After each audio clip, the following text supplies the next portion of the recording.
Hey everyone, it's Scott Gustafson. Hope you're having a marvelous day today. It is another gorgeous sunny day here in North Carolina, and we're getting pretty close to Christmas here.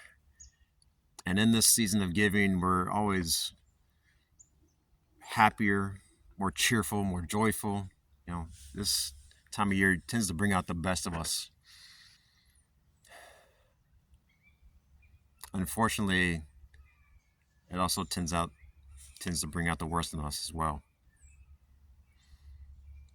And that reminded me of a parable about the wise Buddha. Some of you have probably heard of it, but for those of you who haven't, let me share it with you now.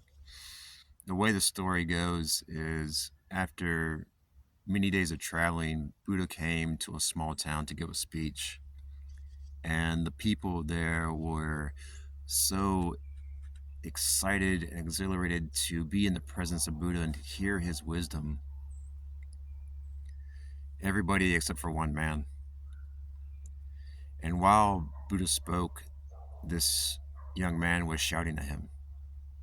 But Buddha didn't pay him any attention, didn't recognize him, didn't even look in his direction, and continued with his speech. Now, this infuriated the young man even more, to the point where the young man finally stood up and started walking towards Buddha. And as he was walking towards him and Buddha was still giving his speech, the young man was just continuing to shout, "You're a fake, you're a fraud, you're a fool. Why are you here in this town? Leave."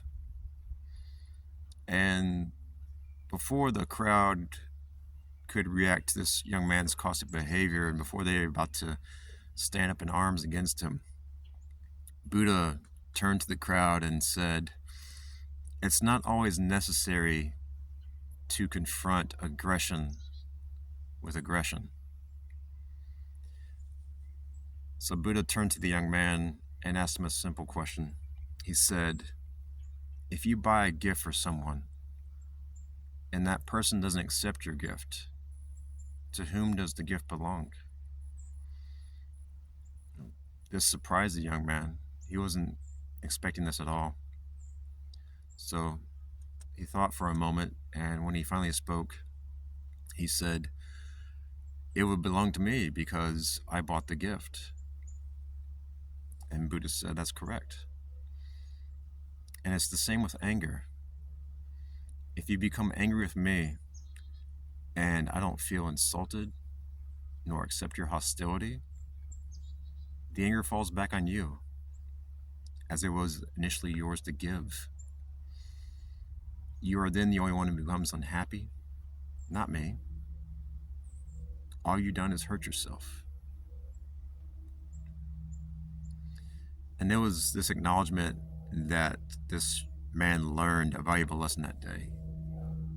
Because Buddha knew in his wisdom that holding on to anger is like drinking a poison and expecting the other person to die. Now, I've been angry in my life before, and I know you have too. And that anger erupted to the point where we lashed out at somebody, maybe lashed out at ourselves, our loved ones. But how did it make that person feel? How did it make you feel afterwards when you directed that anger towards someone you love possibly? I want to hear in my comments below a time in your life where you gave your anger to somebody, where you shared your gift of anger. How did it make you feel afterwards? How do you think it made that person who received your anger felt?